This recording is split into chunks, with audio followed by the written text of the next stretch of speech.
எப்போதும் போல் எங்கேயாவது போய் சாப்பிடலாம்னு சொல்லிட்டு நானும் சின்ராசன் நம்ம பாய்ஸ் எல்லாம் வந்து இடந்தாங்க. ஃப்ரை இது எங்கே இருக்குன்னு பார்த்தீங்கன்னா நம்ம முகப்பேர் வெஸ்ட்டில் இருக்குது. நீங்கள் ஃப்ரைட் சிக்கன் சாப்பிட்றதுக்கு Anna Nagar core of street அவ்வளோ க்ரௌடடான ஏரியாவுக்கு நீங்கள் போகணும் அவசியம் இல்லை. இங்கே முகப்பேர் வெஸ்ட்லேயே புதுசாக ஓப்பன் பண்ணியிருக்க இந்த ஷாப்புக்கு போங்க. இங்கே பார்த்தீங்கன்னா எல்லாமே ஃப்ரெஷ் அண்ட் நீட் அண்ட் க்ளீனாகவே செஞ்சு கொடுக்குறாங்க. இங்கே அவங்களோட ஃபேமஸ் என்ன பார்த்தீங்கன்னா எல்லாமே ஃப்ரோசன் சிக்கனில் செய்யலாமல் ஃப்ரெஷ் சிக்கன்லேயே செய்கிறேன்னு சொல்லியிருந்தாங்க. சரி அப்படின்னு சொல்லிட்டு நம்மளும் ஒரு ஃப்ரைஸ் சொல்லியிருந்தோம், லோடட் ஃப்ரைஸ் சொல்லியிருந்தோம்.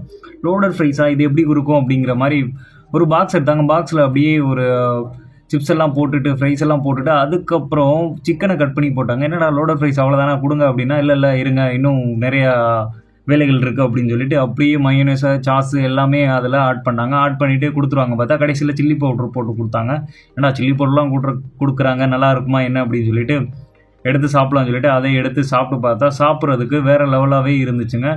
இது பார்த்திங்கன்னா ஒரு டிஃப்ரெண்ட்டான ஃபீல் இருக்கும். நம்ம வந்து ஃப்ரெஞ்ச் ஃப்ரைஸ் சாப்பிட்ருப்போம், ஆனால் அது சிக்கன் கூட கம்பைன் பண்ணி சாப்பிடும்போது அதோட டேஸ்ட்டே வேறு லெவலில் இருந்துச்சு. சரி இதோட போதும், அதுக்கடுத்து என்ன சொல்லலாம் அப்படின்னு சொல்லிட்டு பார்க்கும்போது கொரியன் விங்ஸ் இருக்குன்னாங்க. கொரியன் விங்ஸாக டிஃப்ரெண்ட்டாக இருக்கே அப்படின்னு சொன்னால் ஆமாம் ஃப்ரை பண்ணி தரோம் அப்படின்னு சொல்லிட்டு ஃப்ரெஷ்ஷாக அந்த விங்ஸ் எடுத்து ஃப்ரை பண்ணியிருந்தாங்க. ஃப்ரை பண்ணதுக்கப்புறம் அவங்க நிறைய சாஸ் எல்லாம் வச்சுருந்தாங்க. அது கூட ஆனியன் எல்லாமே போட்டு மிக்ஸ் பண்ணி ஒரு கிரேவி வந்து ரெடி பண்ணியிருந்தாங்க. என்னடா கிரேவிலாம் ரெடி பண்ணுறாங்க, ஃப்ரைடு சிக்கன் தான்டா கேட்டோம், கொரியன் விங்ஸ் தான்டா கேட்டோம், அதுக்கேண்டா இதெல்லாம் ரெடி பண்ணுறாங்க அப்படியே யோசிச்சிட்டே இருக்கும்போது அந்த கொரியன் விங்ஸ் எடுத்து அந்த சாஸ் கூட மிக்ஸ் பண்ணிட்டாங்க. அவங்க ரெடி பண்ண கிரேவி கூட மிக்ஸ் பண்ணிட்டாங்க.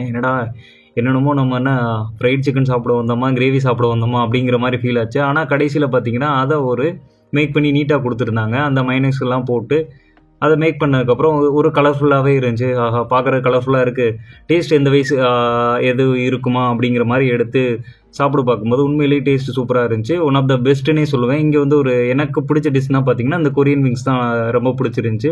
அதோட டேஸ்ட்டுமே நல்லா ஒரு காரசாரமாக இருந்துச்சு. அதுக்கடுத்து பார்த்திங்கன்னா அவங்களோட டைனமிக் சிக்கன், அதுவுமே நல்லா ஸ்வீட்னஸாக நல்லா கிறிஸ்பியாக இருந்துச்சு. அந்த டைனமிக் சிக்கன் சாப்பிட்டுட்டு கிளம்பலாமா பார்க்கும்போது இல்லை லேஸ் சிக்கன் சாப்பிடுங்க அப்படின்னா, லேஸ் சிக்கனாக இதனடா வித்தியாசமாக இருக்கே அப்படின்னா அந்த லேஸ் பாக்கெட் எடுத்து அந்த சிப்ஸ் எல்லாம் உள்ளே உடச்சி போட்டு அது கூட மைனஸ் சாஸ் எல்லாமே நிறையா போட்டு ஆனியன் எல்லாமே போட்டாங்க. என்னடா புதுசாக போடுறாங்களே அப்படியே கொடுத்துருவாங்க. அந்த ஃப்ரைட் சிக்கன் கட் பண்ணி வச்சுருந்தாங்க. அந்த கட் பண்ண ஃப்ரைடு சிக்கனையும் எடுத்து உள்ளே போட்டு இன்னொரு சாஸும் ஊற்றுனாங்க. சாஸும் ஊற்றிட்டு கொடுத்தாங்க. சரி என்னடா லேஸ்க்குள்ளே சிக்கனா, லேஸ் பாக்கெட்டுக்குள்ளே சிக்கன் வச்சு கொடுக்குறாங்களே அப்படிங்கிற மாதிரி இருந்துச்சு. சரி இது டேஸ்ட்டும் நமக்கு புது கடை நம்ம எப்படி இருக்கும் அப்படிங்கிற ஒரு டவுட்லேயே போயிருந்தோம். ஆனால் சாப்பிட்றதுக்கு வேறு லெவலில் இருந்துச்சுங்க.